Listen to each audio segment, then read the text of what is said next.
পৃথিবীতে যে কোনো পোশাক যে কোনো কালারের পরা যাবে, জায়েজ আছে। ফতোয়া, যে কোনো কালারের পোশাক পরা জায়েজ আছে।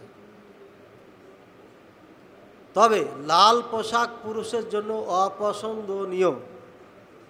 অপছন্দনীয় 1 নম্বর।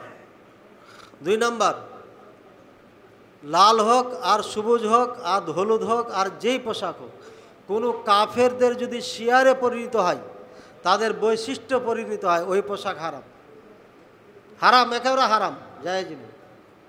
কারণ সাদৃশ্য হচ্ছে কাফেরের সাথে আপনি, ঠিক আছে। যদি এমন না হয়, যে কোনো পোশাক পরা জায়েজ আছে।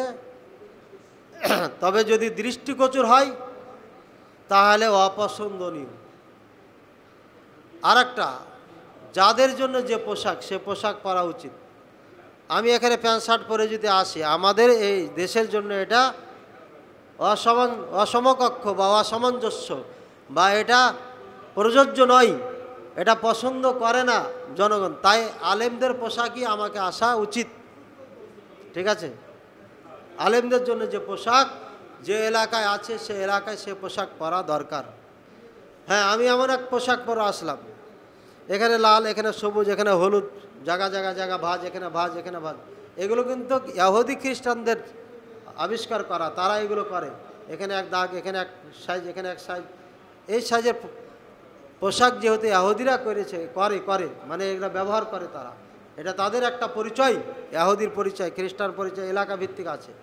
এই মর্মে এটা জায়েজ নাই। আর এই মর্মে যদি এটা না হয়, তাহলে বলবো এটা না করা উচিত, এটা অপছন্দনীয়। আমাদের কিছু জেনারেশন আছে, তারা এইসব পোশাক পরেন, এটা পরা ঠিক নয়। কারণ এটা কাদিয়ানি ইহুদি খ্রিস্টানদের এটা পোশাক, এভাবে পরে তারা, এটা পরিহার করতে হবে ইত্যাদি। আশা করি বুঝাইছে।